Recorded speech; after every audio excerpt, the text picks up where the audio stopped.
First News with Keeler in the morning on WIBX and WIBX950.com. This podcast is sponsored by Ramp. Are you the decision maker in your company? Consider this. For the first time in decades, there's a better option for a corporate card and spend management platform. Meet Ramp, the only corporate card and spend management system designed to help you spend less money so you can make more. Most corporate credit cards offer points as incentives, but those points amount to less than their worth in real cash value. Ramp's business cards offer you cash back, real money in your pocket. Plus, you control who spends what with each vendor. And Ramp's software collects and verifies receipts automatically, which means you'll stop wasteful spending and close your books in hours instead of days. Businesses that use Ramp add up to 5% to their bottom line the first year.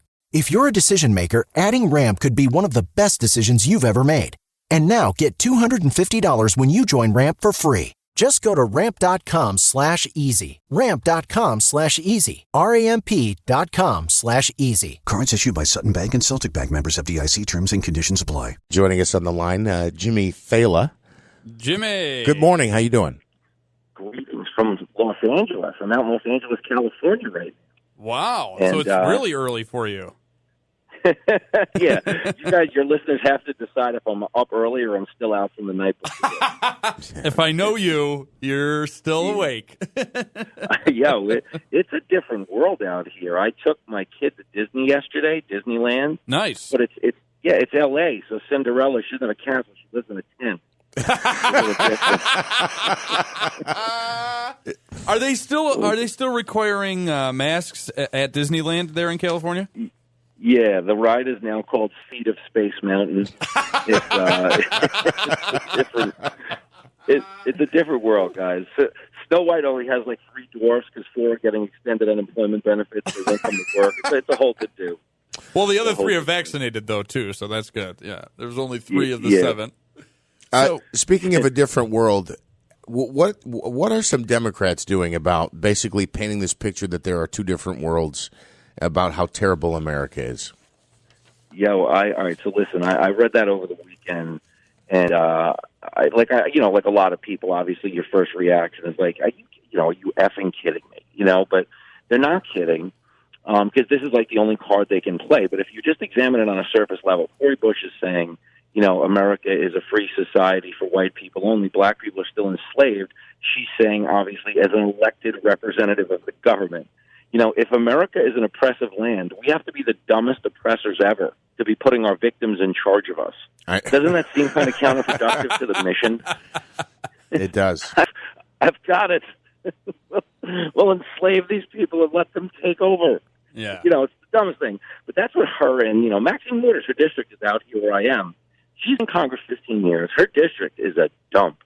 Like, if, I don't even know I wouldn't know how to describe it to you. Like, we were there yesterday with my son, and my son Lincoln Failla, and we're walking down the street, and he goes, wow, nobody picks up after their dogs in California.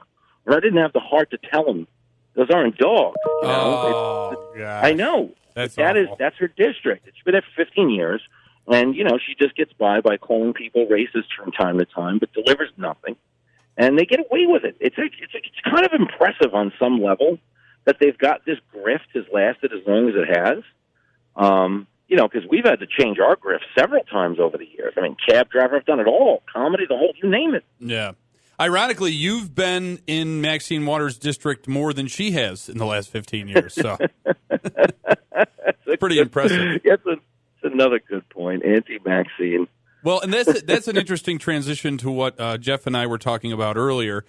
And I'm sure you've followed. I know you've been enjoying yourself at Disney yesterday, but I hope you saw the clips of Governor Cuomo's press conference yesterday combating gun violence. Did you see any of that yesterday? You don't know what it's like. We want to make you know what it's like, Jimmy. Understand what you the don't violence understand is like. what it's like when he's creating it, letting people out, like with the bail reform and raise the age. Mm-hmm. Yeah, well, that's the problem. Is like nobody wants to accept the responsibility for what they've done, so they just keep creating these new angles of attack. There's no revisionist go back and acknowledge that mistakes were made. Right. It's just more important to fight a new straw man argument. The thing that drives me crazy about gun violence is, when it comes to gun violence, we go after everyone but the people committing the crime. Right. You know, it's like if there's a mass shooting, we get mad at the NRA. We get mad at registered gun owners. We don't ever actually talk about, I don't know, maybe there's a mental health problem. Right. When it comes to gun violence, it's all handguns. You know, it's inner city stuff. And it's not, you know, what they try to make the focus is like they'll go after the AR-15 or they'll go after the dealers, but those aren't the people committing the crimes, you know. On Cuomo's end, though, he loves little decrees like this because it's taking attention away from, you know, the dating game and everything else he has going on. But he's such a dirtbag, is he not? Yeah, and how about this? Even so far as our Democrat mayor here in the city of Utica, who has been known to be a huge fan of the governor, released a statement yesterday. Listen to this. While the city will continue to explore options to reduce gun violence, he goes on to talk about, for example, with bail reform and raise the age, an individual was arrested earlier this year for possession of a loaded handgun. As this case is still pending, the individual was inexplicably released back into the community. Unfortunately, that same individual is now a suspect in one of the 2 weekend homicides in the city. Yeah. It's insane, man. But again, that's the doing of these politicians. Like, people need to get out of bed and start voting, you know, for their personal prosperity instead of their political team. That's the problem we're in now, is politics got so personal. People vote for their team, whether the team's doing a good job or not. Yeah. And they forget that, like, we're supposed to be the team. The citizens are the team. You know, the elected officials are the people who work for us. But we're not doing that anymore. And it's kind of, that's why, you know, I say this a lot on my show. You know, if you tune into my show, it sounds like I'm getting paid in Meistergrau. And I might be. You know, but the truth is, it sounds that way because people they really got to chill out because they don't realize how stupid it's gotten.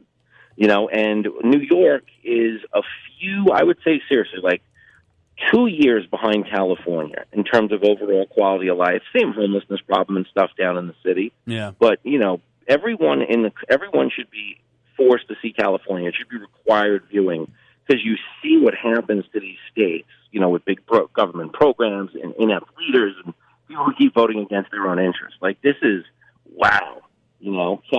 California right now is like downtown L.A. is where, like, SEAL Team 6 goes to get scared. Like, it's bad, man. That's the Scared Straight program for anybody. And one of the other things that you talk about on your show a lot, or the quote you say a lot, is that it's, forgive me for butchering it, but, you know, it's people are emotional now. They don't vote on, you know, issues. They vote on emotion. Yeah. Yeah, we live in an era where people's emotions are their facts. Right. Emotions are facts. If you convince people to feel a certain way, that entitles them to believe it's true. That's why, like, the Cori Bushes and the Maxine Waters get out of bed and just go, everybody's racist. Because there's enough stupid people who will take that because they don't think for themselves, number one, and, you know, that's something that makes them feel powerfully emotional. Like, I don't like racism, which is, you know, that's a thing. It's viable, but it's not based in any type of truth other than they've been taught to feel that way emotionally. But that's why, like, we're not making progress. It's like one side is calling, like, think about this, okay? Everybody on the left wants you to believe that Trump supporters are a bunch of white supremacists. Now, if you're a white supremacist, would you vote for the guy, really think about this, who gave historically black colleges their highest recurring endowment ever? You know, like, if you're a white supremacist, you wouldn't vote for the guy who created $75 billion in opportunity zones for black communities, and you wouldn't vote for the guy who wrote prison reform. You know, the prison reform bill let out 250,000 black Americans from jail. I mean, if you're a white supremacist, you ain't voting for Trump based on those policies. You're revolting, would you not? No, but you don't ever hear about that, though. Right. No. Not even on Fox you don't hear about that. You don't hear about that on Jimmy's show. On Jimmy's show, 12 to 3 on WIBX. Jimmy Failla, thank you so much. Enjoy California to the extent you can, my friend. Yeah, let me know if you guys need any extra needles. I'll bring some back. Say the word. Do well. Thanks. Jimmy Failla, host of Fox Across America, every weekday afternoon on WIBX 12 to 3. I've been listening and enjoying his program very much. I was going to bust Jimmy's chops and tell him we get a lot of complaints about him. But as it turns out, we're getting a lot of complaints about us. Angelo in there's taking phone calls. What's going on, Angelo? Yeah, are people ready to go back to the best of method or what here? Yeah, people miss Bill.